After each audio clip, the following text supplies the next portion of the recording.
very relevant to us today. So with your permission,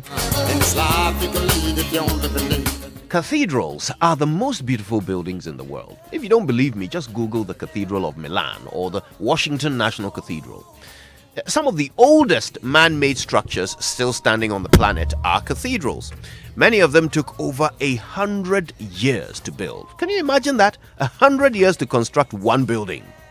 Bear in mind, these builders had not been to university to study architecture or building technology. They didn't have cranes or diggers or any of this modern equipment used in constructing even the simplest boys' quarters today.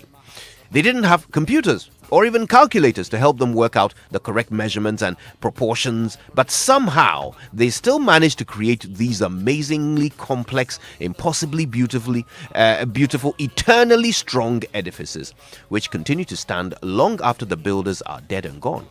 Very often the men who worked on cathedrals spend their whole lives on that single project, and amazingly, many of them did the work for free.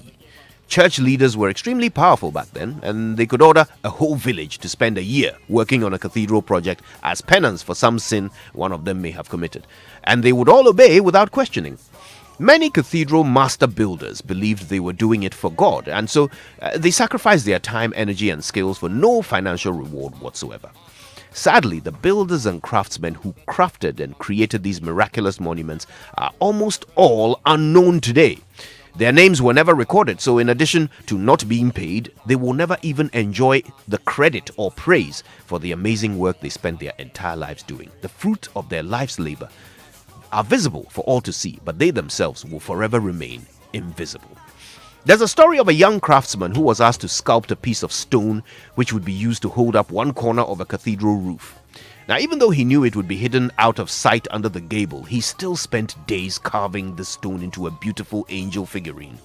One of the laborers asked him why he was toiling so hard over a stone nobody would even see.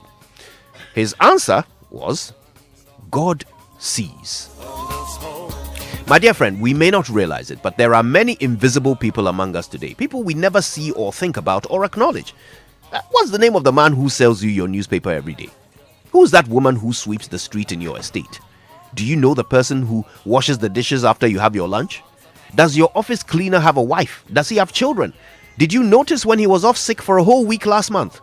These people work daily to make our lives easier, but we don't see or acknowledge them. And for some of us, the invisible people are a lot closer to home. You come out of the shower and your clothes are miraculously laid out for you to wear. When you sit at the dining table and food miraculously appears before you. Your children are miraculously washed and dressed and ready for school every morning. You come from work, you take off your clothes, you put them in the laundry basket, and by Monday morning, these same clothes are miraculously washed, ironed, and folded in your wardrobe. Some of you have never seen an electricity or water bill in your lives. You flip the switch knowing that the lights will come on, but you don't know how they are paid for. Nobody has ever turned up at your door to evict you because you haven't paid your rent or mortgage.